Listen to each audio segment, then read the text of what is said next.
সাপ ছুঁয়ে আসলে সাপ বাসায় এসে কামড় দিবে। সাপ কিন্তু সাপের কিন্তু ঘ্রাণেন্দ্রিয় নাই, শ্রবণেন্দ্রিয় নাই, সে শুনতেও পাচ্ছে না কিছু, সে কিন্তু সাউন্ড ওয়েভের মাধ্যমে চলাফেরা করে, দৃষ্টিও নাই। যে কারণে যেটা হয় যে অনেক রকম মিথ থাকে যে সাপ ছুলে সাপ আবার আসবে, সাপটাকে না মারলে সাপ আপনাকে দেখে ফেলেছে সো আপনাকে সে কামড় দিবে, এই ধরনের এগুলো সব মিথ। আসলে এগুলোর কোনো বৈজ্ঞানিক তথ্য নাই। তবে তাহলে সাপের আসলে চলাফেরার জন্য কোন ইন্দ্রিয়টা সবচেয়ে তারা? সে শব্দ সাউন্ড ওয়েভের মাধ্যমে চলে, সে জিহ্বা বের করে, কিছুক্ষণ পর পর দেখবেন সাপ জিহ্বা বের করতে থাকে। এই জিহ্বা বের করার কারণই হলো সে নিকটের সাউন্ডটাকে ক্যাচ করে, আশেপাশে কোন সাউন্ডটা হচ্ছে, হ্যাঁ সে সাউন্ড দেখে আন্দাজ করতে পারে যে কোথায় তার থ্রেট আছে এবং কোন দিক দিয়ে সে যাবে।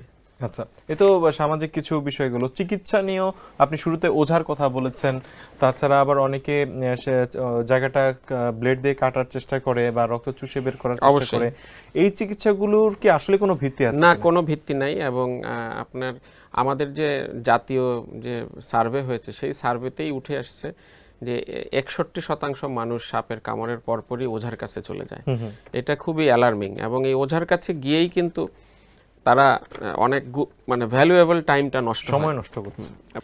অ্যান্টিভেনম দেওয়ার প্রয়োজন হয় শুধুমাত্র 3টা প্রজাতির সাপের ক্ষেত্রে। একটা হলো কোবরা, আরেকটা যেটা গোখরা, আরেকটা ক্রেইট যেটাকে আমরা কেউটে সাপ বলি বা শঙ্খিনী সাপ বলি, আরেকটা হলো রাসেলস ভাইপার। এই 3টার ক্ষেত্রেই হলো মৃত্যুর সম্ভাবনা তৈরি হয়। আমরা যে বিষয়টা আর কি শুনেছি তো মধ্যে যে রাসেলস ভাইপার খুব অল্প সময়ের ভিতরে মানুষকে আক্রমণ করতে পারে, এটা আসলে কতটুকু যৌক্তিক? প্রথম কথা হলো কোনো সাপ আক্রমণ করে না। সাপ একটা শিকারী প্রাণী, সে তার শিকার ধরার জন্য সে লুকিয়ে থাকতে পারে, কিন্তু মানুষকে কখনো সে আক্রমণ করে আঘাত করবে এটার কোনো বৈজ্ঞানিক ভিত্তি নাই। প্রত্যেকটা সাপই শুধুমাত্র নিজে আক্রান্ত হওয়ার মতন ভয় পেলে, ভীত হলে বা আক্রান্ত হওয়ার পরিস্থিতি তৈরি হলে সে নিজের আত্মরক্ষার্থে কামড় দেয়। সো রাসেল ভাইপার, যেটা সোশ্যাল মিডিয়াতে একটা ভুল তথ্য যাচ্ছে যে রাসেল ভাইপার কাউকে তেড়ে গিয়ে কামড় দিয়েছে, সেকেন্ডের গতিতে কামড় দিয়েছে, এই তথ্যগুলো ঠিক না। কোনো সাপই তেড়ে গিয়ে আক্রমণ করে না।